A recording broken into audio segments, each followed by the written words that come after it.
When we open an image in Photoshop, we could say we are ready to work in Photoshop.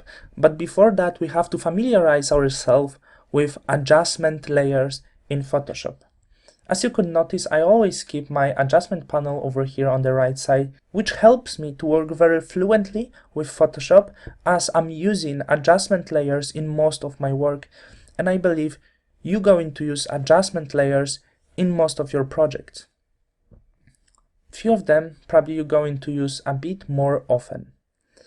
So that's why I'm going to start with levels, which for me is probably one of the most important adjustment layer you could possibly imagine. You can choose levels from your panel on the right side if you have the same panel settings as me, or simply click on this small icon on the bottom with your adjustment layers and choose levels over here. So let's open our levels. And what is actually levels and how does it work? And when we're using levels, we're using this to correct contrast, brightness, tonal range, or even color balance of our image. But I understand when you look at the levels and you just started, there's nothing you could say. You can see histogram and you can probably call this histogram, but how does it work? How this tool help us to correct all these things in Photoshop? As you can see under the histogram, you have three sliders. The first one on the left side is totally black, and this one is responsible for our shadows. So simply speaking, this one slider help us to adjust the image shadows. The second slider is responsible for midtones. The gray one is midtones, so it helps us to correct the midtones of the image, and the right totally white slider is responsible for white parts of the image, which are of course highlights. So let me show you an example. Let's start with the black slider and move it on the right side a little bit. As you can notice, our image is getting a bit darker, especially the shadows, or the shadows area are getting very dark. So now I'm going to go to the highlights part and going to drag it a little bit down. As you can see, white parts like cap, blows, and pretty much everything which is on the highlight area is getting lighter. As you can notice, our image is has very strong contrast at the moment, and we can set the balance between these two using our midtones. So as you can see, when I drag it to the left side into the dark area, this image getting pretty much very light. There's two strong highlights, so it means I extend the range of highlights of the image.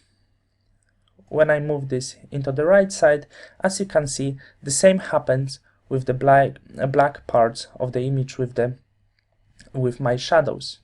Most of the parts are in shadows right now. Okay, set something universal, not too strong. I don't like this strong contrast right now. And the thing is, if you get too much with your black areas, on the bottom you have output levels. With the black slider, you can drag it to the right when you get too much with dark colors and brighten up a little bit. Just get off of some dark colors from the image. And in the same way, if you get too much of your highlights, if you get too far with your highlights, you can simply drag this white slider to the left to bring it down a little bit. And I think right now we got something really nice, a bit dark image with nice contrast by working with our levels. It's not everything, because as you can see, you have some eyedroppers. I'm not really use them because for me they are pretty much useless, and let me tell you why.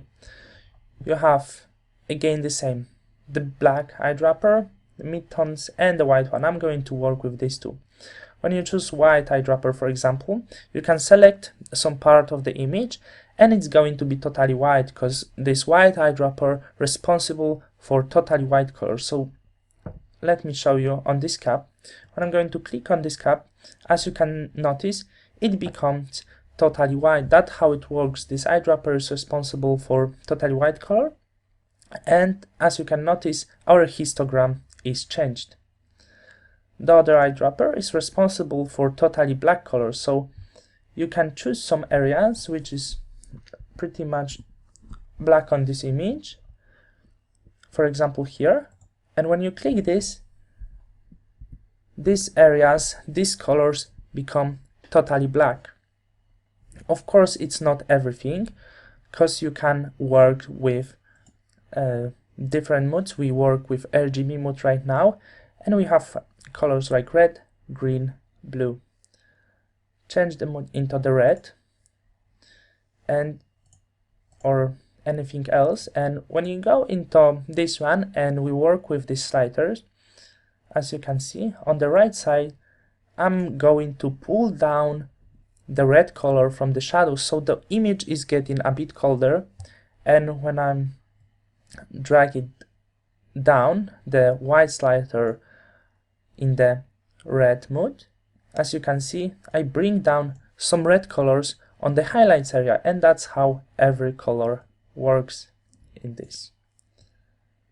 So let's go back a little bit to something universal, and okay.